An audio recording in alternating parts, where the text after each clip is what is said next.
let's start with a relatively easy example here. Now, why do I say this is a relatively easy one? It's got a horizontal shift, but our b here is 1. So we don't have to factor anything out. We don't have to do anything really extra. Our amplitude, I'm looking at this, is 4, and because it's a positive 4, I know that our 5-point pattern for a positive sign is 0, max, 0, min, 0. Our d is 1, so d is 1, that means we're up 1.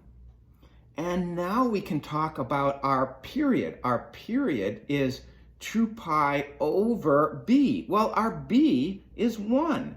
So very much like the parent function, our period is 2 pi. Now we get to the new information. We're dealing with horizontal shifts. A crazy cuckoo bizarro bonkers world. A minus pi over 2 sends you to the right by pi over 2. Now I can tell that right away because my b is 1. My coefficient of the x there is 1. So I can read that right away. A minus sends you to the right? That's crazy. Yeah, but it's true. So let's talk about the math of where do we start and stop.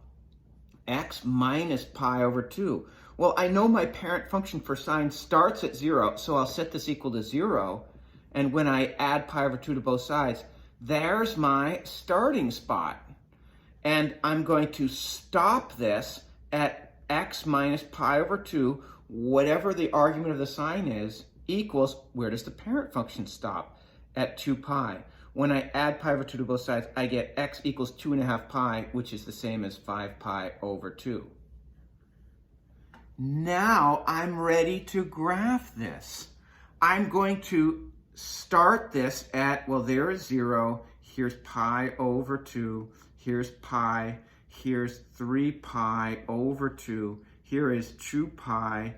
And here is 5 pi over 2. I'm going to be up 1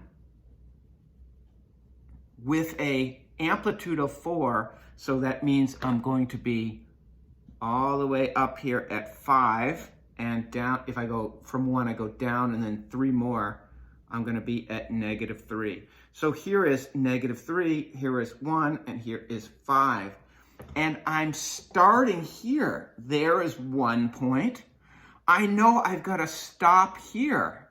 So look what I just did. I took care of this and this. Halfway in between, I'll have another midline point. If you want to call it a 0, that's fine. Halfway between these two, I'm going to have a max point, and halfway between these two, I'm going to have a min point. So now it's my chance to draw a nice smooth curve. Notice there's no sharp corners in this, and I've got my graph. Now I just need to label my 5 points. If I move this a little bit this way, you can see it better. Here is 5 pi over 2, or 2.5 pi, comma 1. Here is pi over 2, comma 1. Here is 3 pi over 2, comma 1. Down here I'll have 2 pi, comma -3. And up here I'll have pi, comma 5. This goes on and on for in both directions. You know I love to do it. Our domain is -infinity to infinity. And our range is lowest y value, -3, all the way to highest y value, 5. And we use those boxy brackets. Done. Not so bad. Now look, the period, if I'm starting at pi over 2 and I go forward 2 pi, I end at 5 pi over 2, so I can check my work there.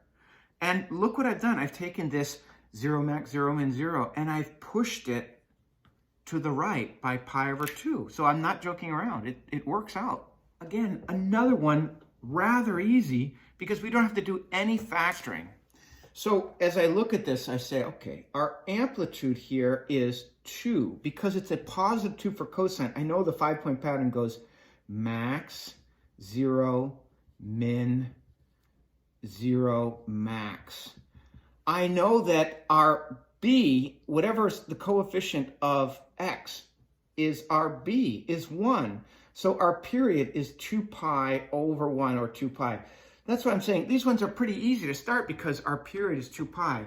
Our d is plus 1, so everything is going to be moved up 1. Well, take a look at this, minus pi. We're actually shifting to the left by pi. So where do we start? Well, we're going to take the argument of the sine, whatever the angle is, it's cosine of an angle. So when I say the angle, it's whatever's in parentheses there. X plus pi is equal to 0. Where do we stop? Well, it's going to be the same thing. X plus pi equals 2 pi. Minus pi from both sides, we get x is negative pi. Minus pi from both sides, we get x is pi. So if I'm going to graph this, you know what I'm going to do? I'm just going to move this for instructional purposes only.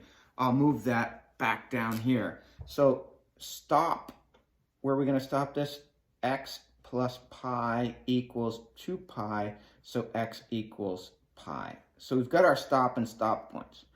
Why did I want to do that? Because I just wanted to draw it like this. All right.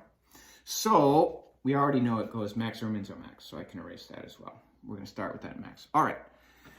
Now we're up 1. So here's my guideline, up 1. And our amplitude is 2. So we're going to be up and down 2 from there. So if that's 1, here is 2, and here is 3, and 1, and here is negative 1. So I know roughly where this is going to be. All right.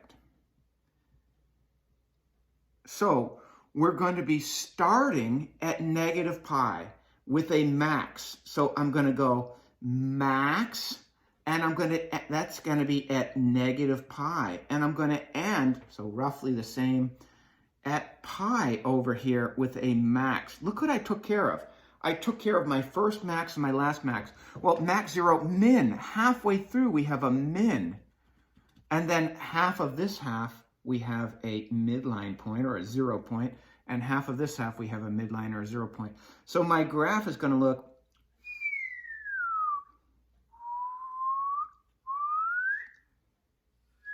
like that, something like that. All right. Well, I know the max and min, because this is going to be pi comma 3, and here is negative pi comma 3, and right in the middle here I've got 0 comma negative 1.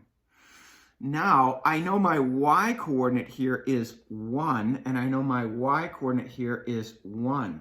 So halfway between 0 and negative pi is negative pi over 2. Halfway between 0 and pi is pi over 2.